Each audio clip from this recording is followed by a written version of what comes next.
দেখ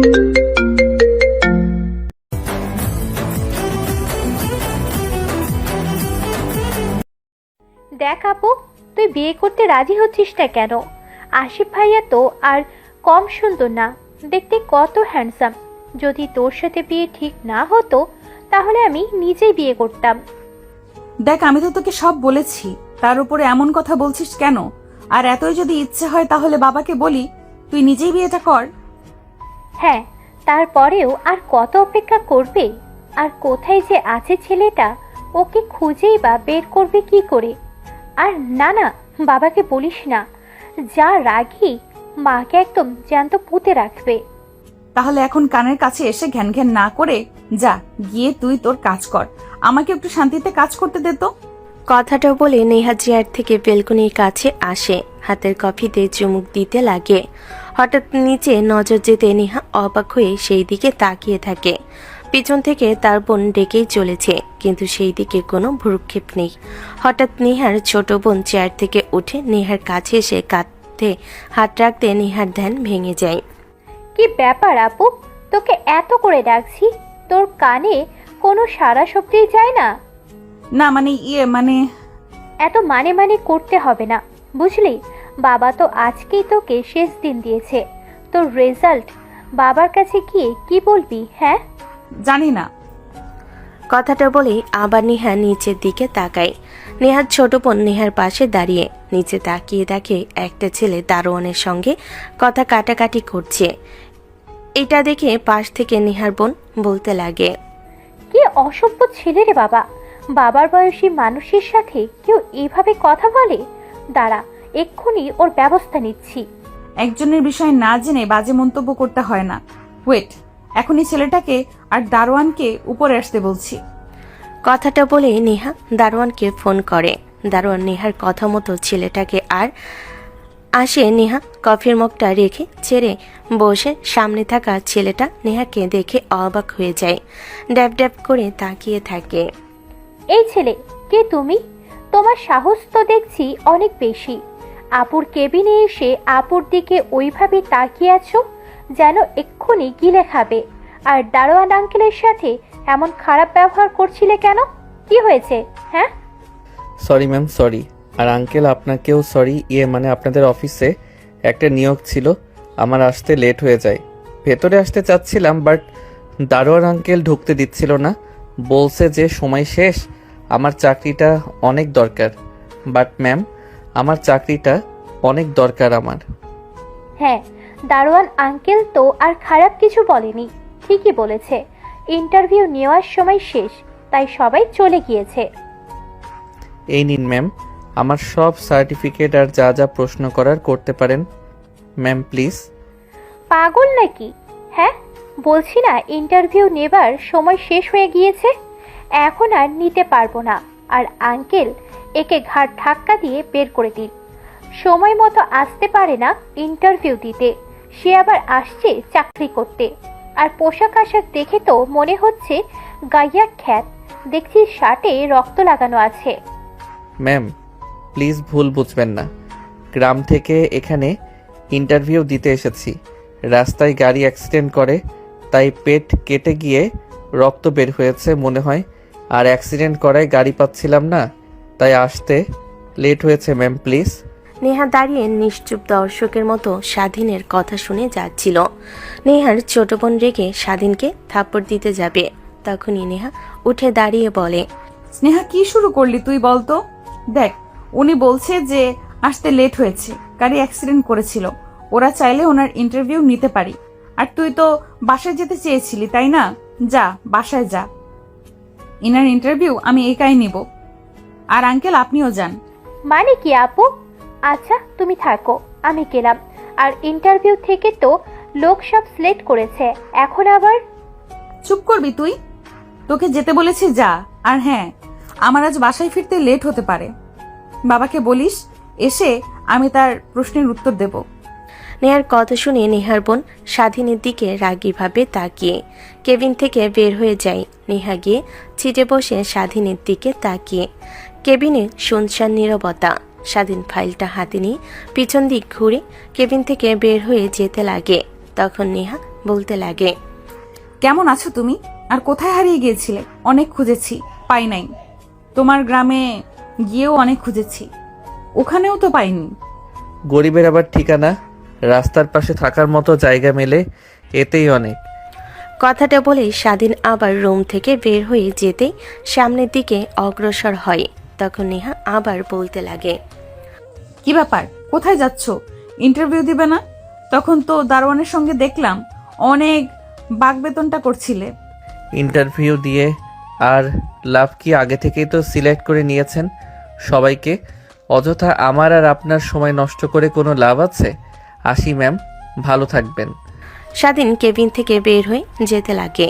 নেহা তার চেয়ার থেকে উঠে স্বাধীনের কাছে এসে পিছন থেকে কলার টান দিয়ে দেওয়ালের সঙ্গে চেপে ধরে মুখের কাছে মুখ নিয়ে এসে বলতে লাগে। আগের থেকে দেখছি এখন অনেক বেশি কথা বলতে শিখে গিয়েছো। তখন এত কথা বলতে পারলে তো আর দূরে থাকতে হতো না এত বছর অবধি। ম্যাম দেখেন, যা হবার তা হয়েছে, আমি সব ভুলে গিয়েছি। আর আপনারও ভালো হবে যদি সব ভুলে যান। আর এইভাবে চেপে ধরে রাখার মানে কি? প্লিজ ছেড়ে দেন, বাইরে যেতে হবে। দেখি অন্য কোনো কাজ জোগাড় করতে পারি কিনা। আমি কি তোকে বলেছি যে তোকে কাজ দিব না? হ্যাঁ, লোক নেওয়া হয়ে গিয়েছে, বাট আরো অনেক কাজ আছে এই অফিসে, বুঝলি? কথাটা বলেই নেহা স্বাধীনের দিকে তাকালো। মাতাল দৃষ্টিতে তাকিয়ে ঠোঁটের দিকে এগিয়ে যেতে লাগে। হঠাৎ নেহা স্বাধীনকে কিস করে বসে। প্রায় 5 মিনিট পর নেহা স্বাধীনকে ছেড়ে দেয়। স্বাধীন নেহাকে ধাক্কা দিয়ে শ্বাস নিতে নিতে ফ্লোরে পড়ে যায়। পাগল নাকি? হ্যাঁ, কেউ এইভাবে কিস করে? আর একটু ধরে রাখলেই তো মরে যেতাম। আর কাকে কি বলছি? আপনি তো পাগলি। আমি পাগলি তাই না? তারা তোকে দেখাচ্ছি মজা। পাগলি কি করতে পারে? বিয়ে তো করেছি, বাসরাত তো করিনি, আজ এখানেই করব। মানে দেখেন, আমি কিন্তু আপনাকে মেনে নেইনি। আর ওই বিয়েটা ছিল জোরপূর্বকভাবে। ওইখানে আমাদের দুজনের কোনো মত ছিল না। বাট এখন আছে আমার, তোর না থাকলেও চলবে। কথাটা বলে নেহা স্বাধীনের কলার চেপে ধরে টান দেয়। স্বাধীনের কাটা জায়গাতে ব্যথা লাগায় আহ বলে ওঠে। কি হয়েছে তোর? এমন করছিস কেন? দেখ, আমার অধিকার আমাকে তোকে দিতে হবে, আর যদি না দিস তাহলে কিন্তু ভালো হবে না। এই বলে দিলাম, তোর জন্য এই দেহটা এখনো কাউকে ভোগ করতে দেইনি। বিয়ে করেছি, স্বামী আছে, এই কথাটা বারবার ভেবে। কথাটা বলে নেহা স্বাধীনকে কিস করতে লাগে। এক পর্যায়ে স্বাধীন মাতাল হয়ে যায়। নেহাকে ফ্লোরে শুইয়ে দিয়ে নেহার উপরে উঠে এক এক করে কাপড় খুলতে লাগে। দুজনেই মাতাল হয়ে যায়, একে অপরকে আদর করতে লাগে। সেইভাবে প্রায় 1 ঘন্টা পার হয়ে যায়। স্বাধীন ক্লান্ত হয়ে নেহার বুকের উপরে মাথা দিয়ে শুয়ে থাকে। ঘন ঘন নিঃশ্বাস ফেলতে লাগে, যেন সব ভুলে গিয়েছে। নেহা সুখের পরশ পেয়ে খুশিতে স্বাধীনের মাথার চুলে হাত বুলিয়ে দিতে থাকে আর বিড়বিড়িয়ে বলতে লাগে। অনেক খুঁজেছি তোমাকে, এমন কোনো জায়গা নেই যেখানে তোমায় খুঁজিনি। আজ পেয়েছি, আর অচেনা তোমাকে আমার জীবন থেকে। নেহার কথা শুনে স্বাধীনের ধ্যান ফিরে আসে। তড়িঘড়ি করে উঠে বসে। নেহার দিকে এক পলক তাকিয়ে চোখ বন্ধ করে নেয়। নেহা মুচকি হাসি দিয়ে বলতে লাগে। চোখ বন্ধ করে আর কি হবে? সবকিছু তো তোমার। দেখেন কি উল্টাপাল্টা কথা বলছে না। আর আমার জন্য অপেক্ষায় ছিলেন মানে? অত কিছু তোমাকে জানতে হবে না। কথাটা বলে নেহা তার জামা কাপড় পরতে লাগে। হঠাৎ জামায় রক্ত লেগে থাকা দেখে সত্যি সত্যি স্বাধীনের পেট অনেকটা কেটে গিয়েছে। স্বাধীন হতভম্ব হয়ে যায়। কাটা জায়গার দিকে তাকিয়ে থাকে অপলক দৃষ্টিতে। স্বাধীন নেহার দিকে তাকালে তার দিকে তাকিয়ে থাকতে দেখে কাটা জায়গায় তাকায়। নেহার চোখ দিয়ে পানি টপ টপ করে গড়িয়ে পড়ে। দ্রুত পোশাক পরিধান করে ওড়না দিয়ে স্বাধীনের পেট বেঁধে দেয়। ম্যাম, পাগল হয়ে গেছেন নাকি আপনি? আপনার এত দরদ দেখাতে হবে না। একটু কেটে গিয়েছে, এমনিতেই ঠিক হয়ে যাবে। আমি দরদ দেখাচ্ছি তাই না? তুই হয়তো ভুলে গিয়েছিস আমি তোর কি হই। তুই মানুষ আর না মানুষ কাগজে কলমে কিন্তু আমরা। হ্যাঁ জানি। আর গরিবদের দেখে সবাই করুণা করে, কেউ কখনো ভালোবাসে না, আর কেউ পছন্দ করে না। স্বাধীনের কথা শুনে নিহার অনেক রাগ হয়। স্বাধীনকে ঠাস ঠাস করে থাপ্পড় লাগিয়ে দেয়। স্বাধীন হাত দিয়ে গাল চেপে ধরে ভ্যাপা খেয়ে নেহার দিকে তাকিয়ে থাকে। ম্যাম, মারলেন কেন? আমি তো ভুল কিছু বলিনি, ঠিকই বলেছি। আর যা হলো তার জন্য সরি। আসছি আমি। কথাটা বলে নেহার ওড়না খুলে নেহার হাতে দিয়ে শার্ট পরিধান করে বেরিয়ে যেতে লাগে। তখন নেহা উঠে স্বাধীনের পিছন দিক থেকে জড়িয়ে ধরে। আমি জানি আমি চলে আসার পর তোকে অনেক কিছু সহ্য করতে হয়েছে।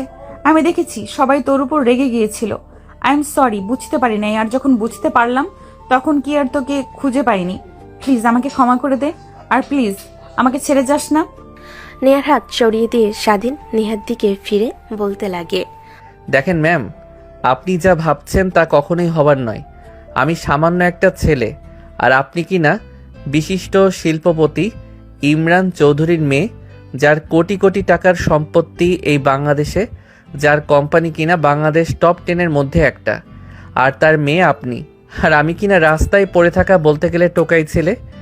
দেখ, আমার তাতে কোনো সমস্যা হবে না, আমার টাকা পয়সা লাগবে না, তোকে হলেই চলবে। আমি ভালো করেই বুঝতে পেরেছি যে এখন আপনার আবেগে পড়ে কথা বলছেন, যখন আবেগ ফুরিয়ে যাবে তখন ঠিক বাস্তবতাটা বুঝতে পারবেন। অনেক কঠিন। আমি চাই না আমার জন্য আপনার জীবনে কলঙ্কের দাগ পড়ুক, আর আপনার বাবা মার মাথা নিচু হোক। ভালো থাকবেন। মানুষ হয়ে যখন জন্মেছি এই পৃথিবীতে, যখন থাকতে হবে, হয়তোবা আরও দেখা হবে, তখন প্লিজ এই মিথ্যা সম্পর্ক নিয়ে সামনে দাঁড়াবেন না। কথাগুলো শুনে নেহা কান্না করতে লাগে। কান্না করতে করতে ফ্লোরে বসে পড়ে। স্বাধীন দেখো না দেখার ভান করে টেবিলের উপর থেকে ফাইল নিয়ে কেবিন থেকে বের হয়ে যায়। নেহা কান্না করতে করতে বসে পড়ে। এক পর্যায়ে বলতে লাগে, আমি জানি যে আমার কথা কখনোই বিশ্বাস করবে না তুমি, কিন্তু কি করব, তখনকার ওই ছোট্ট ছেলের মায়ে পড়ে গিয়েছি যে আমি, যাকে আমি এখনো চোখ বন্ধ করলেই সামনে দেখতে পাই, প্রত্যেক রাতে স্বপ্নে আসে। কথাটা বলে নেহা কান্না করতে লাগে। স্বাধীন কেবিন থেকে বের হতেই চোখ দিয়ে অশ্রু বের হতে লাগে। হাত দিয়ে মুছে ফেলে নিজেকে স্বাভাবিক করে অফিস থেকে বের হয়ে যায়। রাস্তা দিয়ে হাঁটতে লাগে আর ভাবতে লাগে, সরি ম্যাম, আপনাকে কষ্ট দেবার জন্য। আমি কখনোই চাইনি আপনার সাথে দ্বিতীয়বার আমার দেখা হোক। আমি কখনোই চাইনি আমার এই অগোছালো জীবনে আপনাকে সঙ্গী করতে। চাই না, তাই আপনার ভালোর জন্যই রেখে আসলাম। হয়তো ভুল বুঝেছেন, আজীবন ভুল বুঝেও যাবেন, কিন্তু কি করব, যে ছেলে কখনো কাউকে ভালোবাসেনি, আপনার অজান্তেই ভালোবেসে ফেলেছিলাম আপনাকে। কথাগুলো ভাবতে লাগে। রাস্তার ফুটপাত দিয়ে হাঁটতে লাগে। হাঁটতে হাঁটতে অনেকটা দূরে চলে যায়। অনেক ক্ষুধা লাগে। প্যান্টের পকেটে হাত দিয়ে দেখে মাত্র 200 টাকা অবশিষ্ট। এই টাকাটাও যদি শেষ করে ফেলে তাহলে বাড়িতে ফিরবে কি করে, এইসব ভাবতে লাগে। আর দোকানের দিকে তাকিয়ে থাকে। হাতের টাকাটা মুষ্টিবদ্ধ করে ফুটপাত দিয়ে আবার হাঁটতে লাগে। 5 মিনিট হাঁটার পর ক্লান্ত হয়ে পড়ে। রাস্তায় বসে পড়ে। তখনই সামনে একটা প্রাইভেট কারের টায়ার বাস্ট হয়। স্বাধীন ভয় পেয়ে সেদিকে তাকায়। দেখে নিমিষেই 2 সাইড থেকে প্রাইভেট কারের উপরে অনেকেই এসে আক্রমণ করে। প্রাইভেট কারের ভিতরে বসে থাকা লোকটা আর্তনাদ করতে লাগে। স্বাধীন কি করবে বুঝতে পারে না। এইদিকে ওইদিক তাকিয়ে দেখে রাস্তায় কাজ চলছে। এদিকে অনেক বড় মোটা একটা রড। স্বাধীন কিছু না বুঝে রড নিয়ে লোকগুলোকে গিয়ে মারতে লাগে। লোকগুলো ভয় পেয়ে সেখান থেকে সবাই চলে যায়। প্রাইভেট কারের ভিতরে বসে থাকা লোকটা স্বস্তির নিঃশ্বাস ফেলে প্রাইভেট কারের দরজা খুলে বাইরে বের হয়। স্বাধীনের দিকে তাকিয়ে বলতে লাগে, কে তুমি বাবা? আর আমার এত বড় উপকার করলে, যেখানে সবাই দেখেও পাশ কাটিয়ে যাচ্ছিল সেখানে তুমি একাই সবাইকে মেরে তাড়িয়ে দিলে। তোমার মতোই তো একজনকে আমি খুঁজছিলাম। তুমি কি করো বাবা? সরি স্যার, তেমন কিছু করি না, বলতে গেলে বেকার। কাজ করবে তুমি? আমি তোমাকে কাজ দিব। আর তোমার বাসা কোথায়? আঙ্কেল, গ্রাম থেকে এখানে একটা কোম্পানিতে ইন্টারভিউ দিতে আসছিলাম। রাস্তায় বাস অ্যাক্সিডেন্ট হওয়ায় ইন্টারভিউ জায়গাতে যেতে লেট হয়ে যায়, তাই সব বন্ধ হয়ে যায়। বাসায় যাচ্ছিলাম, তখন আপনার অবস্থা দেখে এগিয়ে আসি। আর আমি রাজি আছি আপনার কাজ করতে, যদি সেটা ভালো কাজ হয়। স্বাধীনের কথায় লোকটা হাসতে লাগে। স্বাধীন অবাক হয়ে তাকিয়ে থাকে। বাবা ভয় পেও না, তোমাকে খারাপ কোনো কাজ করতে হবে না। আমি হলাম এই শহরের নামকরা বিজনেসম্যান। আমার অনেক শত্রু, সবসময় অনেক বডিগার্ড সাথে নিয়ে ঘোরাঘুরি করি, কিন্তু এখন আর ভালো লাগে না, তাই একা একা বের হয়েছিলাম। আর দেখলেই তো রাস্তায় এই অবস্থা। বডিগার্ডগুলো থাকলে তো আর কোনো সমস্যাই হতো না। তাই তোমার মতো একজন সাহসী ছেলে থাকলে আর কি লাগে। তুমি কি আমার পার্সোনাল বডিগার্ড হিসেবে কাজ করবে? যত টাকা চাও তুমি তত টাকাই পাবে। হ্যাঁ স্যার, রাজি হব না কেন? 100 বার রাজি হব। বাট আমাকে প্রত্যেক মাসে আপনাকে 30,000 টাকা করে দিতে হবে। মাত্র 30,000 টাকা? যাও, তোমাকে 1,00,000 টাকা করে প্রত্যেক মাসে দেব। স্বাধীন যেন নিজের কানকে নিজে বিশ্বাস করতে পারছে না। তোমাকে এত চিন্তা করতে হবে না, আমার টাকা পয়সার কোনো অভাব নেই। আর থাকার জায়গা নিয়েও টেনশন করতে হবে না। আমার বাড়িতে কাজের লোক, বডিগার্ড, থাকার জায়গা আছে, তুমি ওইখানেই থাকতে পারবে। চলো আমার সাথে। স্বাধীন কোনো কথা না বলে রাজি হয়ে যায়। নেহার বাবা ফোন করতে আরেকটা গাড়ি আসে। সে স্বাধীনকে নিয়ে নেহার বাবা বাসায় চলে আসে। স্বাধীন এত বড় বাড়ি দেখে অবাক হয়ে তাকিয়ে থাকে। তারপর নেহার বাবা তার ম্যানেজারের সাথে পরিচয় করিয়ে দেয়। ম্যানেজার গিয়ে স্বাধীনকে তার থাকার জায়গা আর সব কিছু দেখিয়ে দেয়। অন্যদিকে নেহা কান্না করতে করতে অনেকটা ক্লান্ত হয়ে যায়। তারপর নিজেকে স্বাভাবিক করে চেয়ারের উপর বসে ভাবতে লাগে। হঠাৎ সামনে তাকিয়ে দেখে একটা মধ্যবয়স্ক লোক দুটা ছেলে মিলে ছিনতাই করার চেষ্টা করতেছে। সেদিন পাশ থেকে রড নিয়ে গিয়ে লোকগুলোর উপর আক্রমণ করে। লোকগুলো দৌড়ে সেখান থেকে চলে যায়। আমার এত বড় উপকার করলে আজ তুমি না আসলে আমার কি যে হতো। স্বাধীন ব্যাকে একটা হাসি দেয়। চলে যেতে যাবে, বৃদ্ধ লোকটা আবার দাঁড় করিয়ে বলে, বাবা, কে তুমি? আমার এত বড় উপকার করলে অনেক অনেক ধন্যবাদ তোমাকে বাবা। ধন্যবাদ দিতে হবে না আঙ্কেল। আমার জায়গাতে যে কেউ থাকলে ঠিক একই কাজ করত। না, তা কখনোই করতো না। এখন মানুষ সবাই স্বার্থপর, সবাই স্বার্থের পাগল। কেউ কারোর ভালো চায় না, সবাই সবার খারাপ চায়। স্বাধীন কিছু বলতে যাবে, ঠিক তখনই অজ্ঞান হয়ে লোকটার উপর ঢলে পড়ে। জ্ঞান ফিরতে নিজেকে হাসপাতালে আবিষ্কার করে। পাশে তাকিয়ে দেখে একটা মধ্যবয়স্ক মেয়ে। স্বাধীনকে জ্ঞান ফিরতে দেখে উঠে কেবিন থেকে বের হয়ে যায়। একটু পর অনেকগুলো ডাক্তার আসে। স্বাধীনকে ভালোভাবে চেক আপ করে বলতে লাগে, চিন্তার আর কোনো কারণ নেই। ঠিকমতো খাওয়া দাওয়া না করাই অনেকটা ক্লান্ত হয়ে গিয়েছিল, তাই অজ্ঞান হয়ে গিয়েছিল। পুরো শরীরে পুষ্টির অনেক অভাব, তাই 2 দিন হলো জ্ঞান ফেরেনি। কি? আমি এখানে 2 দিন হলো রয়েছি? হ্যাঁ, আর এনারাই তো তোমাকে এখানে নিয়ে এসছে। আর কোনো সমস্যা হলে আমাদের ডাকবেন। কথাটা বলেই সব ডাক্তার বের হয়ে যায় কেবিন থেকে। স্বাধীন তাকিয়ে দেখে ওই রাতের লোকটা। ও আপনি? অনেক অনেক ধন্যবাদ আঙ্কেল আপনাকে আমাকে বাঁচানোর জন্য। আরে বাবা, ধন্যবাদ দিতে হবে না। ধন্যবাদ দিয়ে আমাকে ছোট করছো কেন?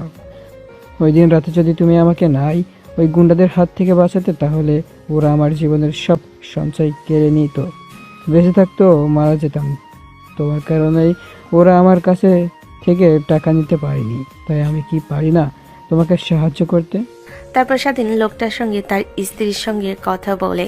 স্বাধীন বুঝতে পারে তাদের কোনো ছেলে মেয়ে নেই, বৃদ্ধ হলে কিভাবে চলবে। তাই ব্যাংকে টাকা জমাচ্ছিল। অনেক টাকা হওয়ায় ব্যাংক থেকে উঠিয়ে বাড়িতে আনার সময় লোকগুলো আক্রমণ করে। দেখতে দেখতে দিনটা পার হয়ে যায়। বিকেলের সময় স্বাধীনের অনেকটা ভালো লাগে। তা বাবা, তোমার বাড়ি কোথায়? তোমার মা বাবার যা কারোর নাম্বার দাও, ফোন করি। তারা হয়তো অনেক চিন্তা করছে তোমাকে নিয়ে। 3 দিন হলো আমার কাছে রয়েছো। চিন্তা করতে হবে না, আমার খোঁজ কেউ নেবে না। মানে কি বলছো তুমি? আসলে আঙ্কেল, আমার এই পৃথিবীতে কেউ নেই যে আমার খোঁজ নেবে, তাই বলছি চিন্তা করতে হবে না। তার মানে তুমি এতিম? স্বাধীন মন খারাপ করে মাথা দিয়ে হ্যাঁ বোঝায়। তখনই পাশ থেকে লোকটার স্ত্রী বলে ওঠে, কি বলেছে বাবা? তোমার পৃথিবীতে কেউ নেই, আমরা আছি না। আজ থেকে আমরাই তোমার মা বাবা, বুঝলে? চলো চলো দৃষ্টিতে তাকায় লোকটা। লোকটার স্ত্রী স্বাধীনকে জড়িয়ে ধরে।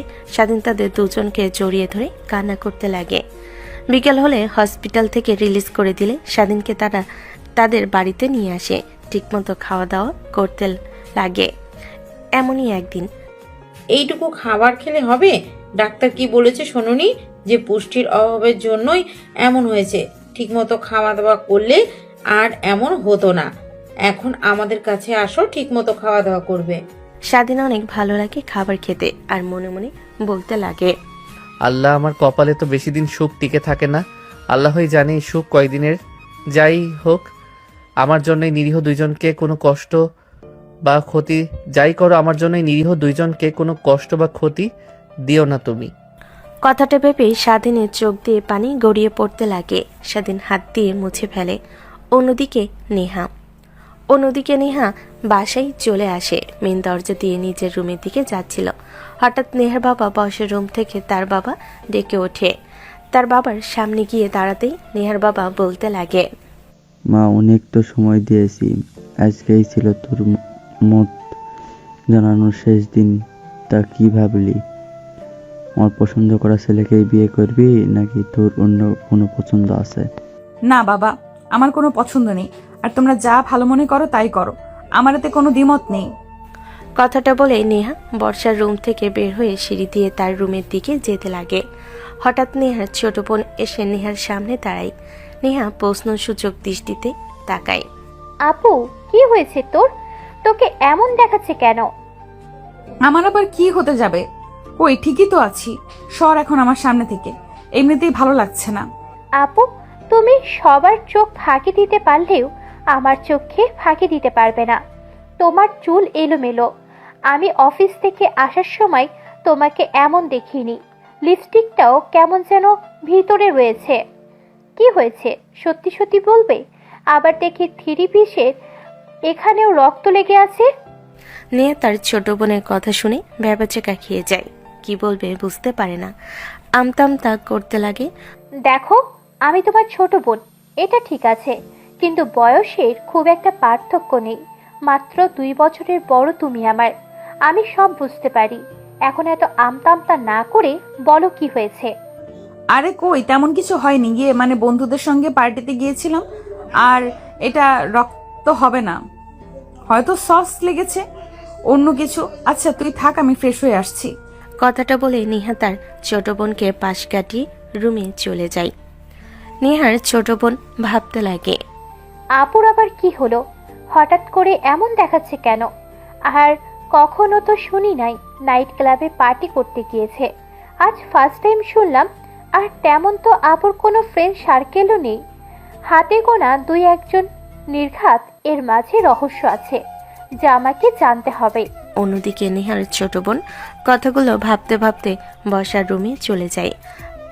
তার মা বাবার পাশে বসে পড়ে। তখনই নেহার বাবা বলতে লাগে, যাক মা, শেষমেশ তোর বোন রাজি হয়েছে বিয়ে করতে। আমরা অনেক খুশি। তা তুই তোর ফ্রেন্ডদের সবাইকে দাওয়াত দিয়ে দিস। 2 মাস পর বিয়ে। এত দেরিতে? কি আর করবো বা বলো। নিহার যার সাথে বিয়ে ঠিক করেছি, ওদের আবার বিদেশ অনেকগুলো কোম্পানি আছে। ওইগুলো আবার ওই ছেলেটাকেই দেখতে হয়। তাই সময় বের করতে করতে এখনো 2 মাস লাগবে। তাই ডেট ফিক্সড করেছি। কিন্তু বাবা, তুমি তো আপুকে চেনো। কেমন দেখো, আবার মত যেন না চেঞ্জ করে। কথাটা বলে নেহার ছোট বোন হাসতে লাগে। নেহার মা আর বাবা দুজনও হাসতে লাগে। অন্যদিকে নেহার রুমে গিয়ে সোজা ওয়াশরুমে চলে যায়। শাওয়ার অন করে গোসল করতে লাগে। প্রায় 1 ঘন্টা গোসল করে বাইরে বের হয়। অন্যদিকে আঙ্কেল আন্টি, আপনারাও অনেক খেয়াল রেখেছেন আমাকে। জানি না আমার মা বাবা থাকলেও আমাকে এত যত্ন করতো কিনা। আপনাদের ঋণ কখনো শোধ করতে পারবো না, কিন্তু আর পারছি না এইভাবে আপনাদের উপরে বসে বসে খেতে। আঙ্কেল, আপনি কি আমাকে যে কোনো চাকরি নিয়ে দিতে পারবেন? হ্যাঁ পারবো। আমি যে বাসাতে কাজ করি ওই বাসার মালিক অনেক ভালো, আর অনেক ছেলেদের ভালো ভালো চাকরি দিয়ে দেয়। তা বাবা, তোমার লেখাপড়া কত দূর পর্যন্ত? লেখাপড়া করেছি তো ইন্টার ফার্স্ট ইয়ার পর্যন্ত, বাট যা কাগজপত্র ছিল সব তো হারিয়ে ফেলেছি। আর মুখের কথায় তো আর কেউ বিশ্বাস করবে না। হ্যাঁ বাবা, এইটা ঠিক যে এখন আর কেউ মুখের কথায় বিশ্বাস করে না, প্রমাণ চাই। আঙ্কেল, আপনি কিসের জন্য কাজ করেন বললেন? এই তো হেঁটে গেলে 3 মিনিট লাগে। ওই বিশাল একটা বাড়ি আছে, ওইখানে আমি বাগান দেখাশোনার কাজ করি। আঙ্কেল, প্লিজ কিছু মনে করেন না। আমাকে বাগান দেখাশোনার করানোর কাজ নিয়ে দিলে তাহলেও চলবে। তারপরেও আমি আপনাদের উপরে বোঝা হতে চাই না। কি বলো বাবা, বোঝা হতে যাবে কেন? দেখো, তুমি কিন্তু বেশি বেশি কথা বলছো। আচ্ছা, যেহেতু বলছো আমি দেখব, বাট আমি যতটুকু শুনেছি ওই বাড়িতে একটা কাজের ছেলে লাগবে, যে কিনা রান্না বান্না করা, ঘর গুছিয়ে দেওয়া, এইসবই আর কি। আঙ্কেল, আমি এই কাজ করতে পারবো। এর আগেও আমাদের গ্রামের চেয়ারম্যানের বাড়িতে রান্না বান্না করা, ঘর গুছিয়ে দেওয়ার কাজ করেছি, তো আমার অভিজ্ঞতা আছে, করতে পারবো। তাহলে তো হয়েই গেল। আমি কাজ করতে চাই, তারপর কথা বলে যদি হয় তাহলে তোমার আন্টিকে ফোন করলে চলে যেও। ঠিক আছে আঙ্কেল। কথাগুলো বলে স্বাধীন রুমে চলে যায়। দেখতে দেখতে রাত হয়ে যায়। খাওয়া দাওয়া শেষ করে রুমে শুয়ে স্বাধীন ভাবতে লাগে। এই কয়েকদিন সবার মাঝে থেকে নেহার কথা ভুলে গিয়েছিলাম। আচ্ছা, সত্যি কি আমাকে ভালোবাসে, নাকি মিথ্যা মিথ্যা, নাকি শুধু ইউজ করতে চায়? না না, ভাবতে পারছি না। যদি তাই হয় তাহলে তো আর এত কান্না করতো না, বারবার সব ঠিক করে নিতে চাইতো না। হায় আল্লাহ, আমি আর কিছুই বুঝতে পারছি না। কথাগুলো ভাবতে ভাবতে স্বাধীন ঘুমিয়ে যায়। অন্যদিকে নেহা ফ্রেশ হয়ে রাতের খাবার খেয়ে রুমে যায়। খাটে আদর্শ হয়ে বসে ল্যাপটপে কাজ করতে থাকে। হঠাৎ স্বাধীনের কথা মনে পড়তে চোখ দিয়ে পানি গড়িয়ে পড়ে আর ভাবতে লাগে। না না, ওর জন্য আর কোনো মায়া বাড়ানো যাবে না। আমাকে ও পছন্দ করে না, অন্য কাউকে ভালোবাসে। তাহলে এত কিছু দিয়ে আগলে রেখেও পারলাম না। আচ্ছা, হঠাৎ যদি আবার ফিরে আসে স্বামীর অধিকার নিয়ে, তখন কি হবে? ওর সাথে তো আমার ডিভোর্স হয়নি, কিন্তু ডিভোর্স দিব কি করে, আর কোথাও খুঁজে পাবো? এত বছর পর হঠাৎ দেখা হলো, আর এইভাবে হারিয়ে ফেলবো ভাবতেও পারিনি। ভেবেছিলাম একবার ফিরে পেলে কখনো আর দূরে যেতে দেব না। কথাগুলো ভাবতে ভাবতে ল্যাপটপ সাইডে রেখে নেহা ঘুমিয়ে পড়ে।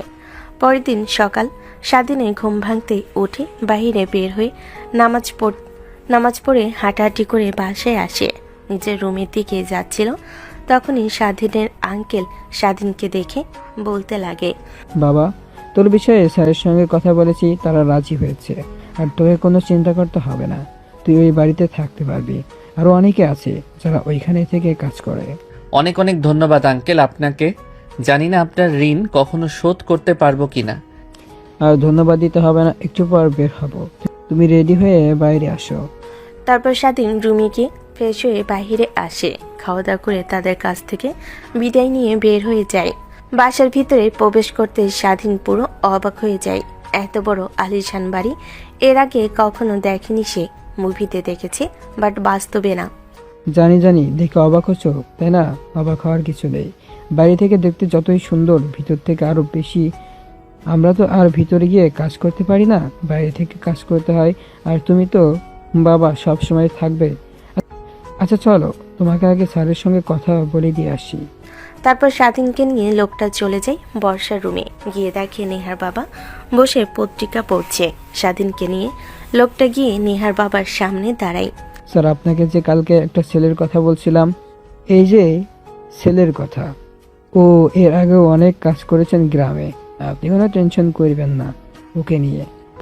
টেনশন কি আর সাথে করি বলো? জানোই তো এর আগে এত বড় একটা কাণ্ড ঘটে গেল। তাহা যাই হোক, এই নিয়ে আমি আর কথা বাড়াতে চাই না। তা বাবা, তোমার নাম কি? স্যার, আমার নাম স্বাধীন। অনেক ভালো। তা দেখে তো মনে হচ্ছে বয়স খুব একটা না। তা লেখাপড়া বাদ দিয়ে এই কাজ করতে এসেছো কেন? যে মানে স্যার, আমি এতিম। এই পৃথিবীতে আমার কেউ নেই। গ্রামে একটা চেয়ারম্যানের বাড়িতে বড় হয়েছি। উনি লেখাপড়া করিয়েছে, পরে আর লেখাপড়া করা হয়নি। ইন্টার ফার্স্ট ইয়ার পর্যন্ত পড়েছি। সরি, কিছু মনে করো না বাবা। তুমি আচ্ছা, আজকে যেহেতু নতুন, তোমাকে কাজ করতে হবে না। আর তোমার থাকা খাওয়া নিয়ে কোনো চিন্তা করতে হবে না। আমাদের বাড়ির অপোজিট সাইডে কাজের লোকদের থাকার জায়গা আছে, আমি দেখে বলে দিচ্ছি। স্বাধীন মাথা দিয়ে হ্যাঁ ইশারা করে। একটু পর একটা ছেলে আসে, স্বাধীনকে সব দেখিয়ে দিতে লাগে। থাকার জায়গায় আর কি কি করতে হবে। তখনই নেহার ছোট বোন নিচে আসে। স্বাধীনকে দেখে অবাক হয়ে যায়। কিছু বলতে যাবে, অমনি পিছন থেকে এসে নেহা মুখ চেপে ধরে। এটা দেখে নেহার বাবা বলতে লাগে। নেহামা, কি হয়েছে? এভাবে মুখ চেপে ধরলি কেন? ও কি? যেন বলতে নিয়ে ছিল, বলো মা স্নেহা। না বাবা, ও কিছুই বলবে না, এমনিতেই তোমার কাছে এসেছে, তাই না রে? তোরাও না পারিসও বটে, এত বড় হয়ে গিয়েছিস, এখনো বাচ্চা মেয়ের অভ্যাস গেল না। আজ বাদে কাল তোর বিয়ে, আর এখনো দুই বোন ঝগড়া করছিস। কথাটা বলে নেহার বাবা হাসতে লাগে। নেহা তার ছোট বোনের মুখ চেপে ধরে উপরে নিয়ে আসে। নেহা তার ছোট বোনের মুখ থেকে হাত সরালে নেহার ছোট বোন বলতে লাগে, আপু, তুই আমার মুখ চেপে ধরলি কেন? ওর মত খারাপ। ছেলে আমাদের বাসাতে কি করে? আরে আমিও তো সেটাই জানি না। তার মানে তুমি কালকে ওকে ওই দিন চাকরি দাওনি, তাই এখানে হয়তোবা আমাদের যে নতুন কাজের ছেলে লাগবে ওই পদে চাকরি করতে আসছে। বাবাকে গিয়ে এক্ষুনি বলতে হবে, বাজে ছেলে। আরে বোন আমার, থাম থাম, এত ওভার রিয়াক্ট করতে হবে না। দেখ, ওই দিন তো ছেলেটা বলল যে চাকরিটা তার অনেক দরকার, আর গাড়ি অ্যাক্সিডেন্ট করেছে, আর দারোয়ান আসতে দিচ্ছিল না। সব মিলিয়ে ছেলেটা পাগলই হয়ে গিয়েছিল, তাই অমন করেছে। বাদ দে তো, কাজ করছে, মন দিয়ে কাজ করতে দে। বাবাকে কিছু বলতে হবে না ওর বিষয়ে, হ্যাঁ? নেহার কথা শুনে ওর ছোট বোন অবাক দৃষ্টিতে নেহার দিকে তাকিয়ে থাকে। নেহা সেইখানে আর না থেকে নিচে আসতে যাবে, তখনই নেহার ছোট বোন পিছন থেকে বলতে লাগে, আচ্ছা আপু, তুমি কি ওই ছেলেটাকে চেনো? না হলে দেখছি তুমি কেন যেন ওই ছেলেটাকে বারবার হেল্প করতে চাচ্ছ। আরে পাগল, কি যে বলিস না, আমি চিনতে যাব কি করে? কথাটা বলে নেহা নিচে আসতে লাগে। অন্যদিকে স্বাধীনকে সবকিছু দেখিয়ে দেয়। কিচেন রুমে গিয়ে চা বানিয়ে নেহার বাবা মা আর তার বাবাকে দেয়। তখনই সেখানে নেহা আসে, সোফায় বসে পড়ে। স্বাধীন নেহাকে দেখে অনেকটাই অবাক হয়। বাহ, তুমি তো খুব ভালো চা বানাও দেখছি। যার হাতের চা তো সুস্বাদু, তার হাতের খাবারও অনেক সুস্বাদু হবে। আজকে সব রান্না তুমি করবে। ঠিক আছে স্যার। দেখো, আমাকে আর স্যার বলে থাকতে হবে না। তোমার বয়স আমার মেয়েদের বয়সেই, তাই আমাকে আঙ্কেল বলে ডেকো। ঠিক আছে স্যার। ও সরি আঙ্কেল। স্বাধীনের কথা শুনে নেহার বাবা মুচকি একটা হাসি দেয়। স্বাধীন সেইখান থেকে কিচেন রুমে চলে যায়। নেহা বলতে লাগে, বাবা, এই ছেলেটাকে এর আগে তো কখনো দেখিনি। দেখবি কি করে, ও তো আজকেই নতুন এসেছে। আমাদের যে কাজের ছেলেটা ছিল না, যে চলে গিয়েছে, ওর পরিবর্তে কাজ করবে। ও আচ্ছা, তাহলে এই ব্যাপার। যাক, এই ব্যাপার তো তোকে আমার করে নেবই, দেখব রাগ জিত কি করে দেখাস। কি হয়েছে, চুপ করে গেল কেন? মানে বাবা, কিছু না। আচ্ছা তুমি থাকো, রুমে যাব। নেহা বসার রুম থেকে বের হয়ে রুমের দিকে যেতে লাগে। তখনই তার ছোট বোন হাত চেপে ধরে, তার রুমে নিয়ে গিয়ে দরজা লাগিয়ে দিয়ে বলে, দেখ আপু, আমি তো তোকে চিনি, ছোট থেকে একসঙ্গে বড় হয়েছি। তোর চোখ বলে দিচ্ছে তুই মিথ্যা বলছিস। তুই ছেলেটাকে চিনিস, এখন সব সত্যি করে বলতো কিভাবে কি? আমি জানতাম সবার কাছে না ধরা খেলেও আমি তোর কাছে খাবো। আমি যে তোকে বলেছিলাম যে গ্রামে ঘুরতে গিয়েছিলাম বান্ধবীদের সাথে, সেখানে। হ্যাঁ জানি জানি, সবই জানি।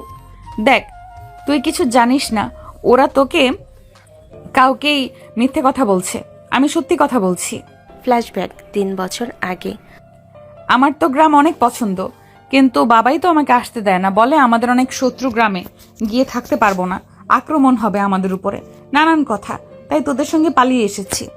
ফোন করে সব সত্যি কথা বলে যে তুই আমাদের সাথে আসিস, তাহলে তো চিন্তা করবে না। আমার বাবাজি কি আমি সেটা ভালো করে জানি। যদি বলি তাহলে দেখবি তার বডিগার্ড পাঠিয়ে দিবে আমাকে নিয়ে যাবার জন্য। সো চুপ কর, এই বিষয় নিয়ে কেউ কথা বলবি না। তা তোর আঙ্কেলের বাড়ি যেতে এখনো সময় লাগবে? এই তো পেয়ে গেছিস। কথাটা বলতেই একটা পুরাতন জমিদার বাড়ির সামনে এসে গাড়ি দাঁড় করে। নেহার বান্ধবীরা সবাই বাইরে বের হয়ে বাড়িটা দেখে অবাক দৃষ্টিতে তাকিয়ে থাকে। দেখে তো মনে হচ্ছে হাজার হাজার বছর আগের রাজা জমিদারের বাড়ি। আরে তার বলতে আমার আঙ্কেল জমিদার বংশধর ছিলেন, এবং খন্দকার জমিদারের আবার অনেকেই ছিলেন রাজা। তাই সেইখান থেকেই আমার আঙ্কেল এখন ওই জমিদার বাড়িতেই থাকে, আর খন্দকার চেয়ারম্যান এখন আমার আঙ্কেল। এখন এখানে দাঁড়িয়ে দাঁড়িয়ে কথা বলবি? নাকি ভেতরে নিয়ে যাবি? অনেক জার্নি করে এসেছি দোস্ত, অনেক ক্লান্ত লাগছে। একটু রেস্ট না নিলে আর কিছুই করতে পারবো না। কথাগুলো বলেই সবাই গাড়ি থেকে নেমে পড়ে। মেন দরজায় নক করতেই স্বাধীন এসে দরজা খুলে দেয়।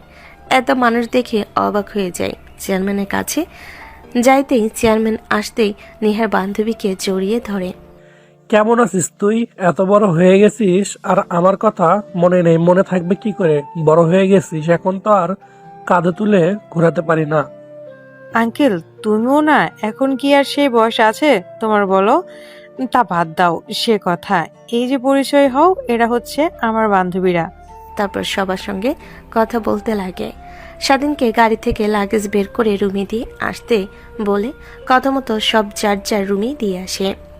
সবার কথা বলা শেষ হলে রুমে চলে যায়। নেহা রুমে গিয়ে দেখে এখনো তার লাগেজ নাই। রেগে যায়, রুম থেকে বের হতে যাবে, তখন স্বাধীন একটা লাগেজ নিয়ে রুমের সামনে আসে। নেহা দেখে বলে, সরি ম্যাম, কিছু মনে করবেন না। মানে আপনার লাগেজের সাথে আরেকজনের লাগেজ অদল বদল হয়ে গিয়েছিল, তাই দেরি হয়ে গেল। ও আচ্ছা, তা যাই হোক, যা তুই এখন। স্বাধীন চলে আসতে নেহা দরজা লাগিয়ে দেয়। অন্যদিকে স্বাধীন বলে, কেমন মেয়ে রে বাবা, একটা থ্যাঙ্কসও বললো না। যাই হোক, ইনি একটু রাগী আছে সবার থেকে, তাই দূরে দূরে থাকতে হবে। এভাবে কেটে যায় দিনটা। পরের দিন সকাল হতেই সবাই খাওয়া দাওয়া করে বসার রুমে বসে আড্ডা দিতে লাগে।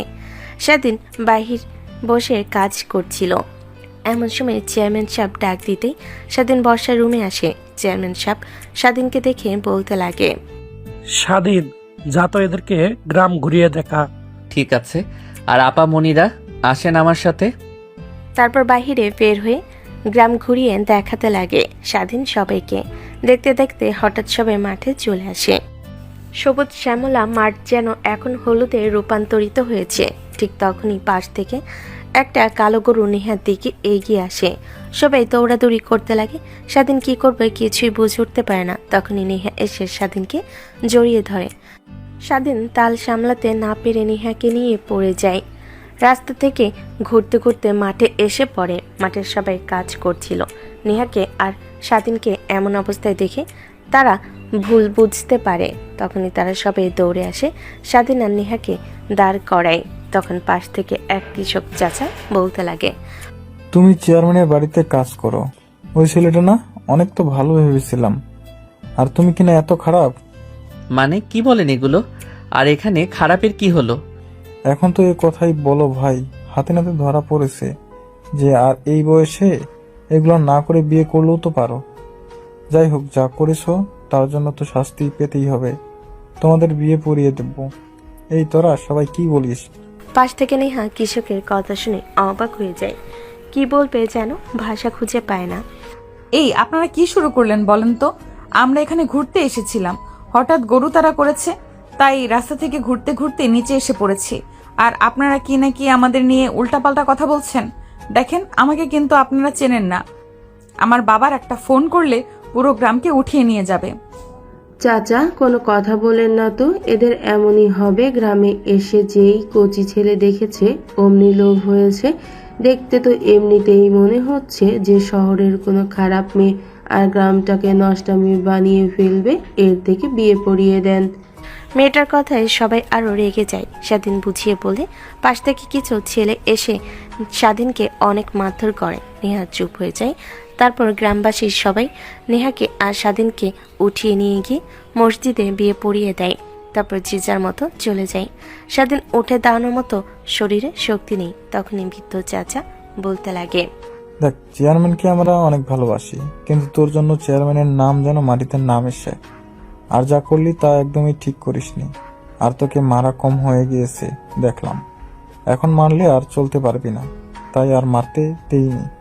যা করেছিস এখন ভালো হয়ে যা। আর এই মেয়ে তোমাকে বলছি, পোশাক আশাক দেখে তো মনে হচ্ছে যে বড় কোনো ঘরের মেয়ে, কিন্তু এত বাজে কাজ করে বেড়াও। কথাটা বলেই বৃদ্ধ কৃষকটাও চলে যায়। স্বাধীন আর বসে থাকার শক্তিটুকু নেই, মাটিতে শুয়ে পড়ে। নেহার রাগ হতে লাগে, মনে মনে বলতে লাগে, কেন যে মা বাবার উপরে রাগ দেখিয়ে গ্রামে আসতে গেলাম। যদি তাদের কথার অবাধ্য না হতাম তাহলে তো আজ এমন দিন দেখতে হতো না। কথাটা বলেই নিজেকে নিজে গালাগালি করতে থাকে। নেহা স্বাধীনকে শুয়ে থেকে একটু আরাম অনুভব হলে উঠে দাঁড়ায়। চলুন ওঠেন। কি? আরে বাবা বলছি চলেন বাড়িতে যাই। আর কতক্ষণ এখানে থাকবেন? রাত তো আর কম হয়নি, দেখেন কত বাজে। হায় আল্লাহ, রাত 1টা বেজে গেছে। কোথা থেকে এত রাত হলো? তাড়াতাড়ি বাড়িতে যেতে হবে, না হলে চেয়ারম্যান সাহেব আর আপনার সব ফ্রেন্ডসরা অনেক চিন্তা করবে। চুপ কর কুত্তার বাচ্চা, সব দোষ তোর। তোর জন্যই আজ এমন দিন দেখতে হচ্ছে। যত সব ঢং, একটা মেয়েকে জড়িয়ে ধরার শক্তি কন্ট্রোল করতে পারলি না, রাস্তা থেকে গড়িয়ে পড়লি। স্বাধীন কিছুই বলে না, জানে এইখানে কিছু বলে হিতে বিপরীত হবে। মসজিদ থেকে বের হয়ে নাম দেখে চিনতে পেরে রাস্তা দিয়ে হেঁটে যেতে লাগে। স্বাধীনের পিছু পিছু আসতে লাগে নেহা। অনেকটা পথ পার হইয়া আসে ঘন জঙ্গলে, দুধারের মাঝখান দিয়ে ইটের রাস্তা, চারিদিকে শুনশান নীরবতা। হঠাৎ পাশের জঙ্গল থেকে শিয়াল চিৎকার দিয়ে উঠতেই নেহা এসে স্বাধীনকে আবার জড়িয়ে ধরে। নেহার হঠাৎ জড়িয়ে ধরে স্বাধীন ভ্যাবাচাকা খেয়ে যায়, তার কাছ থেকে সরিয়ে দিতে লাগে আর বলতে লাগে, দেখুন এমনিতেই ওই ছেলেগুলো অনেক মেরেছে, শরীরে একটু শক্তি নেই, আমাকে ছেড়ে দেন, না হলে পড়ে যাব। তখন আবার বলবেন একটা মেয়েকে জড়িয়ে ধরার কারণে পড়ে গেছি। আর ভয় পেতে হবে না, এরা আপনাকে কখনোই আক্রমণ করবে না, উল্টো আপনাকে দেখে ভয় পেয়ে দূরে পালিয়ে যাবে। স্বাধীনের কথা শুনে নেহা স্বাধীনকে ছেড়ে দেয়। হাঁটতে হাঁটতে নেহার পা ব্যথা হতে লাগে, রাস্তায় বসে পড়ে। স্বাধীন সেই দিকে কোনো ভ্রুক্ষেপ না দেখিয়ে হাঁটতে লাগে। তখন নেহা পেছন থেকে বলতে লাগে, তুই মানুষ না অন্য কিছু? একটা মেয়েকে এত রাতে রাস্তার মাঝখানে ফেলে যাচ্ছিস? তোর একটু লজ্জা করছে না? তাও আবার বিয়ে করাবো? নেহার কথা শুনে স্বাধীন মুচকি হাসি দেয়, তারপর পিছন ফিরে নেহার কাছে এসে দাঁড়িয়ে বলতে লাগে, তো এখন কি করব? হাঁটতে হাঁটতে কখন যে 3 গ্রাম ফেলে এসেছি বুঝতেই পারিনি। আর দৌড়াতে দৌড়াতে তো আরো 2 গ্রাম, অনেকটা পথ এখনো যেতে হবে। এখানে বসে রেস্ট নিলে তাহলে আর সকালের আগে পৌঁছানো হবে না। ওই দিকে সবাই অনেক চিন্তা করছে। এখন এত ঢং না দেখিয়ে প্লিজ চলুন তো। কি? আমি ঢং দেখাচ্ছি তাই না? দেখ পা ফুলে লাল হয়ে গিয়েছে, আর একটুও হাঁটতে পারছি না, অনেক ব্যথা। প্লিজ আর পারবো না। এইখানে বসে থাকেন, একটু পর যখন শিয়াল এসে কামড়াবে না তখন বুঝতে পারবেন মজা কাকে বলে। গ্রাম ঘুরে দেখার স্বাদ হাড়ে হাড়ে টের পাবেন। কথাটা বলেই স্বাধীন আবার হাঁটা শুরু করে। নেহা উঠে দাঁড়াতে গিয়ে আবার পড়ে যায়, কান্না করে দেয়। এভাবে দাঁড়িয়ে না থেকে আমাকে কোলে করে তো সামনে এগোতে পারিস। আমি আপনাকে কোলে নিতে যাব কেন? আবার রেগে আমাকে মারবেন না তো? নেহা মুখ গোমরা করে মাথা দিয়ে না ইশারা করে। স্বাধীন নেহাকে কাঁধে তুলে নেয়। নেহা পড়ে যেতে নিলে স্বাধীনের ঘাড় দুভাত দিয়ে ধরে ফেলে। স্বাধীন ওইভাবে নিয়ে হাঁটতে লাগে। অনেকটা পথ অতিক্রম করে আসলে নেহার ভালো লাগে না, তাই স্বাধীনকে প্রশ্ন করে, তুই না বললি তোর শরীরে কোনো শক্তি নেই? তাহলে আমাকে কোলে করে নিয়ে যাচ্ছিস, কিছুই বলছিস না? নাকি মেয়ে দেখে কোলে তুলে নিতেই শরীরের সব শক্তি চলে এসেছে? তাহলে কি এখন নামিয়ে দেব আপনাকে? আরে না না না না না, তা নাই, এমনিতেই বললাম আর কি। দেখেন আপামনি, এখন তো আপনি চেয়ারম্যান সাহেবের গেস্ট, তো আপনার যদি কিছু হয় চেয়ারম্যান সাহেবের নাম নষ্ট হবে। তাই যেভাবেই হোক আপনাকে আপনার গন্তব্যস্থলে যেভাবেই হোক আমাকে নিয়ে যেতে হবে। বাহ, ভালোই তো। এইটুকু ছেলে হয়ে দায়িত্ব এত ভালোভাবে বুঝে। I like you. নেহার কথা শুনে স্বাধীন মুচকে হাসি দেয়। নেহা স্বাধীনের হাসির দিকে তাকিয়ে অবাক হয়ে তাকিয়ে থাকে। এইভাবে আরও অনেকটা পথ অতিক্রম করে আসে। নেহার ভালো না লাগায় আবার স্বাধীনকে প্রশ্ন করে, আচ্ছা একটা কথা, ওইখানে তো আরো অনেকেই ছিল। শালার গরুটা ওদের পেছনে না ঘুরে আমার পেছনে কেন করছিল? আপামনি, গরু লাল রং দেখে অনেক রেগে যায়, আর আপনার গায়ে তো লাল রঙের কাপড়, তাই রেগে আপনার উপরে আক্রমণ করতে চেয়েছিল। এইভাবে স্বাধীন নেহাকে কোলে করে নিয়ে আসতে লাগে। মাঝে মাঝে নেহার কথা শুনে স্বাধীনের রাগ হলো হাসি মুখে তার উত্তর দেয়। দেখতে দেখতে স্বাধীন চেয়ারম্যান বাড়ির সামনে চলে আসে। নেহাকে নামিয়ে দিতেই নেহা অবাক হয়ে স্বাধীনের মুখের দিকে তাকিয়ে থাকে। এভাবে তাকিয়ে আছেন কেন? নামিয়ে দিলে আমি কি আর সাথে ওই যে আলো দেখছেন ওইটাই চেয়ারম্যান সাহেবের বাড়ি? আর আপনাকে কোলে করে নিয়ে গিয়ে দেখলে সবাই উল্টাপাল্টা কথা বলবে, তাই নামিয়ে দিলাম। আর কোনো কথা না বলে স্বাধীন নেহার আগে আগে হাঁটতে লাগে।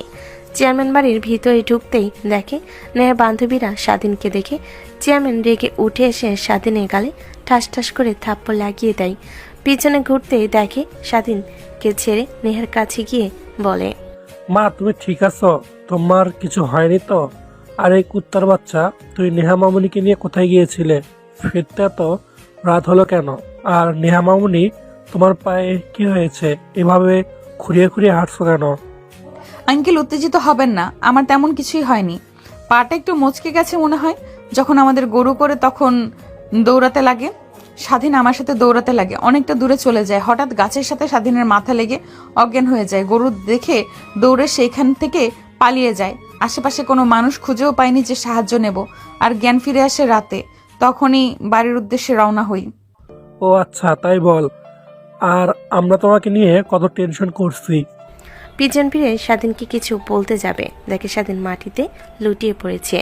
চেয়ারম্যান দৌড়ে আসে, সাথে নেহা ও ওর বান্ধবীরা। তখন নেহার এক বান্ধবী গিয়ে পানি নিয়ে এসে স্বাধীনের মুখে সিটা দিতে লাগে। তারপর স্বাধীনের জ্ঞান ফিরে আসে না। পরের দিন সকালবেলা স্বাধীনের জ্ঞান ফিরে আসে। সূর্যের আলো লাগেই চোখ মিটমিট করে তাকিয়ে দেখে তার রুমে শুয়ে আছে। তখন কালকের কথা মনে পড়ে যায়। উঠতে গেলে মাথার পুরো শরীর অনেক ব্যথা অনুভব হয়। তারপরও জোর করে উঠে গোসল করে ফ্রেশ হয়ে পোশাক পরিধান করে দিয়ে চলে যায় রান্না করতে। রান্নাবান্না শেষ করে টেবিলে গুছিয়ে দিতে লাগে। তখনই নেহা উঠে পানির জন্য নিচে আসলে স্বাধীনকে কাজ করতে দেখে অবাক হয়ে তাকিয়ে থাকে। নেহাকে তার দিকে তাকিয়ে থাকতে দেখে স্বাধীন বলে, ম্যাম কিছু লাগবে? এভাবে তাকিয়ে আছেন যে? না তেমন কিছুই না, মানে পানি লাগতো, পেয়ে গিয়েছে, তুই কাজ কর। কথাটা বলে নেহা চলে যায়। স্বাধীন আবার কাজ করতে লাগে। খোঁড়াতে খোঁড়াতে সিঁড়িতে উপরে উঠতে গেলে সে হঠাৎ পড়ে যেতে নেয়। অমনি স্বাধীন গিয়ে ধরে ফেলে। নেহা পায়ে আরো বেশি ব্যথা পেয়ে আহ বলে চিৎকার দেয়। নিমিষে সেই পুরো বাড়ির কাজের লোকেরা সেইখানে চলে আসে। স্বাধীনকে আর নেহাকে এমন অবস্থায় দেখে সবাই অবাক হয়ে যায়। স্বাধীন নেহাকে দাঁড় করিয়ে সবাইকে অবাক হয়ে তাকিয়ে থাকতে দেখে বলে, অবাক হবার কিছুই নেই। নেহা আপা মনি পড়ে যেতে নিয়েছিল, তাই ধরে ফেলেছি। স্বাধীন ঠিক বলছে। তারপর সেখান থেকে চলে যায়। নেহা খোঁড়াতে খোঁড়াতে রুমে গিয়ে শুয়ে পড়ে।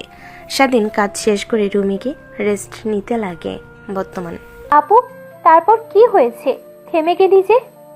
নেহা বলতে লাগে, তারপর আমি অনেক অসুস্থ হয়ে পড়ি। পা ব্যথা থাকে, পা ব্যথা থেকে জ্বর আসে অনেক।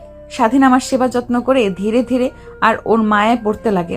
কিন্তু কি আর করার, সুস্থ হলে সবাই শহরে আসতে মরিয়া হয়ে পড়ে, তাই ওদের সাথে চলতে আসতে হয়। আমি যে ওদের ভালোবেসেছি সে কথাটা বলতেও পারিনি। আর এত বছর পর ওকে কিনা দেখলাম আমার অফিসে কাজের জন্য এসেছে। তার মানে হলো এটাই, আমাদের জুনিয়র দুলাভাই যার কথা তুই আমাকে একবার বলেছিলি আপু। এই সে, বাট এখন কি করব কিছুই বুঝতে পারছি না। সবকিছু মাথার উপর দিয়ে যাচ্ছে। বাবাকে তো বলেছিস বিয়ের জন্য রাজি, 3 মাস পর তোর বিয়ে ফাইনাল করেছে। এটা বাবা কি এখন বললে উল্টো আরো অনেক রেগে যাবে। এর থেকে আমার কাছে মাস্টার প্ল্যান আছে, এদিকে আয়, তোর কানে কানে পৌঁছি। তারপর নেহার ছোট বোন নেহাকে পরামর্শ দেয়। নেহা শুনে বোনের দিকে ট্যাপ ট্যাপ করে তাকিয়ে থাকে। একবার তো হয়েছে। মানে কখন কিভাবে? আর তুই তো বললি আর দুলাভাইয়ের সাথে দেখা হয়নি, অফিসেই ফার্স্ট। হ্যাঁ ওখানেই। হাই আল্লাহ, কি করেছিস তুই তা? যাই হোক, আর একবার ট্রাই করিস, এতে রেজাল্ট 100% পজিটিভ আসবে। কথাটা বলে ছোট বোন হাসতে লাগে। নেহা লজ্জা পেয়ে রুম থেকে বের হয়ে তার রুমে চলে যায়। দেখতে দেখতে রাত হয়ে যায়।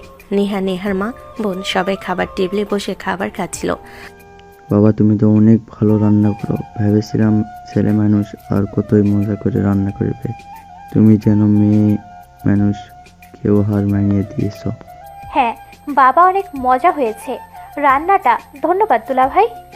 নেহার ছোট বোনের কথা শুনে খাবার টেবিলে সবাই তার দিকে ড্যাব ড্যাব করে তাকিয়ে থাকে। সবাইকে তাকিয়ে থাকতে দেখে নেহার ছোট বোন বলতে লাগে, মানে বাবা, আপুর বিয়ে নিয়ে একটু বেশি এক্সাইটমেন্ট তো, তাই আর কি। সবসময় দুলাভাই আর নেহা আপুর কথা মাথায় ঘুরপাক খাচ্ছে, তাই মুখ ফসকে বের হয়ে গেছে। নেহার মা আর বাবা মুচকি হাসি দিয়ে আবার খাবার খেতে লাগে। নেহার রাগীভাবে তাকিয়ে থাকে। নেহার ছোট বোন স্বাধীনের দিকে তাকাতে দেখে ছলো ছলো দৃষ্টিতে তাকিয়ে আছে। দেখতে দেখতে খাবার খাওয়া শেষ করে সবাই বসার রুমে বসে টিভি দেখছিল। স্বাধীন খাবারের প্লেট গোছাতে লাগে। তখন নেহা বলে ওঠে, টেবিল গোছানোর হলে আমার রুমটা পরিষ্কার করে দিয়ে এসো তো। ঠিক আছে ম্যাম। তারপর স্বাধীন টেবিল গোছানো হলে নেহার রুমে চলে যায়। নেহা স্বাধীনকে তার রুমে যেতে দেখে সবাইকে বিদায় জানিয়ে রুমে আসে। দেখে স্বাধীন রুম গোছাচ্ছে। নেহা রুমে ঢুকে দরজা লক করে স্বাধীন শব্দ পেয়ে পেছনে ঘুরে তাকায়। নেহাকে দরজা আটকাতে দেখে বলে, ম্যাম, দরজা আটকাচ্ছেন কেন? দেখেন আঙ্কেল আন্টি কেউ এসে দরজা আটকানো দেখে আবার উল্টাপাল্টা কিছু ভাবতে পারে। আরে না, মা বাবা কেউ আসবে না, তা নিয়ে তোকে কোনো চিন্তাই করতে হবে না। এখন আয় আমার কাছে। মানে দেখেন ম্যাম, অনেক কষ্টে কাজটা জোগাড় করেছি, প্লিজ এটা ছেড়ে দিতে আমাকে বাধ্য করেন না। দেখেন। স্বাধীনকে সম্পূর্ণ কথা বলতে না দিয়ে নেহা এসে স্বাধীনকে জড়িয়ে ধরে। স্বাধীন তাল সামলাতে না পেরে খাটের উপরে পড়ে যায়। নেহা অনবরত স্বাধীনকে কিস করে চলেছে। স্বাধীন মূর্তির মতো হয়ে শুয়ে থাকে। নেহার দেখে রাগ হতে লাগে। স্বাধীনকে ছেড়ে দিয়ে বলে, দেখ, আমি তোর স্ত্রী, আমার অধিকার আছে, আর আমার অধিকার আমাকে তুই বুঝিয়ে দে, না হলে কিন্তু আমি বাবাকে আমাদের বিষয় সব বলবো, তখন দেখবি তোকে কি করি। ম্যাম প্লিজ এমন কিছু করবেন না, আপনি যা চাচ্ছেন তা কখনোই পারবো না। আমি দেখেছি আপনার বিয়ের কথা আছে, আরও ফাইনাল করেছেন আঙ্কেল, আর আমাদের যে মিথ্যা সম্পর্ক ওইটা কোনো বিষয় না। আমি আর আপনি জানি, তাছাড়া কেউ জানে না, সো এটা ভুলে যান। আর যদি তেমন সমস্যা হয় তাহলে ডিভোর্স দিয়ে দিয়েন আমাকে, তাহলেই তো হলো। স্বাধীনের কথা শুনে নেহার অনেক রাগ হতে লাগে। আবারও কিস করতে লাগে। অন্য হাত দিয়ে স্বাধীনের শার্টের বোতাম খুলতে লাগে, হাত দিয়ে স্লাইড করতে লাগে। স্বাধীন উত্তেজিত হয়ে নেহাকে সরিয়ে দিতে নিলে নেহা আরও শক্ত করে জড়িয়ে ধরে। স্বাধীন নিজেকে আর সামলাতে না পেরে দেখে আদর করতে লাগে। সেইভাবে অনেক রাত হয়ে যায়। নেহা স্বাধীনকে শক্ত করে জড়িয়ে ধরে শুয়ে থাকে। হঠাৎ স্বাধীনের ফিরে আসতে উঠে দাঁড়িয়ে পোশাক পরিধান করে নিতে লাগে আর নেহাকে বলতে লাগে। হঠাৎ দরজায় কড়া নাড়ার শব্দ হয়। নেহা ভয় পেয়ে যায়, দ্রুত উঠে পোশাক পরিধান করে নেয়। স্বাধীন ছোট ছোট দৃষ্টিতে তাকায়। দেখ, যাই হোক কোনো কথা বলবি না, চুপচাপ হয়ে থাকবি আর আমার সাথে মাথা নাড়াবি। স্বাধীন মাথা দিয়ে হ্যাঁ ইশারা করে। তারপর নেহা গিয়ে দরজা খুলে দিতেই তড়িঘড়ি করে নেহার বাবা মা আর বোন ভিতরে প্রবেশ করে। স্বাধীনকে রুমের ভিতরে দেখে নেহার বাবা রেগে স্বাধীনের কলার ধরে ঠাস ঠাস করে থাপ্পড় মারতে লাগে। তখন নেহা গিয়ে তার বাবার কাছ থেকে স্বাধীনকে ছাড়িয়ে শক্ত করে জড়িয়ে ধরে। নেহার বাবা মা দুজনই অবাক হয়ে যায়। নেহা, তুই সামান্য একটা ছোট লোকের বাচ্চাকে এভাবে জড়িয়ে ধরে আসিস কেন? আজ বাদে কাল তোর বিয়ে। দেখ যা হয়েছে আমাদের মধ্যেই, ওকে বাড়ি থেকে ঘর ধাক্কা দিয়ে বের করে দেই। বাবা, কাকে বের করে দিবে তুমি? হ্যাঁ, আমার স্বামীকে, যেখানে আমার স্বামীর কোনো ঠাঁই নেই সেখানে আমারও নেই, আমিও বের হয়ে যাব। মানে? তখনই পাশ থেকে নেহার ছোট বোন নেহার বাবার হাত ধরে সোফায় নিয়ে গিয়ে বসিয়ে বুঝিয়ে বলতে লাগে। তাতে নেহার বাবার আর মা বুঝতে পেরে বলতে লাগে, তুই যদি আমাকে সত্যি আগে বলতি তাহলে কি মেনে নিতাম না? এসব করার কারণ কি ছিল কি? তাই যাই হোক, এখন এত মানুষকে ইনভাইট করেছি, তাদের কি হবে? বাবা, তুমি তো সবাইকে ইনভাইট করেছো, বাট বলনি যে তোমার কোনো মেয়ের বিয়ে, তাই না? না, তা বলিনি, কার অর্ডার দিয়েছি কালকেই চলে আসবে। তাহলে তো হয়েই গেল।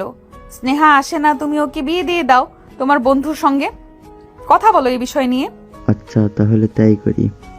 আর আমার বন্ধু কখনো আমার কথা ফেলবে না, রাজি হবে? আর নেহার মা আসো, আর স্নেহা তুই আয়। আর সরি বাবা, কিছু মনে করো না, রাত হয়ে গিয়েছে, কাল সকালে কথা বলবো। নেহার বাবা মা রুম থেকে বের হয়ে যায়। নেহার ছোট বোন বের হতে গিয়েও মাথা বের করে বলতে লাগে, ধন্যবাদ আপু আর দুলা ভাই, এখন আর কোনো চিন্তা নেই, এনজয়। কথাটা বলে স্নেহা দৌড়ে সেখান থেকে চলে যায়। নেহাকে দরজা লাগিয়ে দেয়। স্বাধীন এখনো মূর্তির মতো সেখানে দাঁড়িয়ে আছে। নেহা এসে স্বাধীনের পাশে দাঁড়িয়ে হাত ধরে বলতে লাগে, কি হয়েছে, এভাবে দাঁড়িয়ে আছো যে? না মানে আমার যেন সব কিছু স্বপ্ন মনে হচ্ছে। এত সহজেই মেনে নেবে কখনো ভাবতেও পারিনি। ছোট থেকেই মা আর বাবা আমাদের দুই বোনের পছন্দকে প্রায়োরিটি দিয়ে এসেছে। যখন ইচ্ছে তখন তাই করেছি, কখনো কিছু বলিনি। আর জানি এটাও মেনে নেবে, আর কোনো চিন্তা করতে হবে না। এখন নো চিন্তা। আর দিবি আমাকে ডিভোর্স? বল বল। না, এখন আর দিতে যাব কেন? সব তো ঠিক হয়ে গেল। এখন শুধু কি হলো, থেমে গেলে কেন? নেহার কথা শুনে বাঁকা হাসি দিয়ে স্বাধীন নেহার দিকে এগিয়ে আসতে লাগে। নেহাকে কোলে তুলে নিয়ে খাটের উপর ফেলে দিয়ে নেহার উপরে স্বাধীন উঠে পড়ে। নেহার দুহাত হাতের মুষ্টিবদ্ধ করে কিস করতে লাগে। বাকিটা ইতিহাস।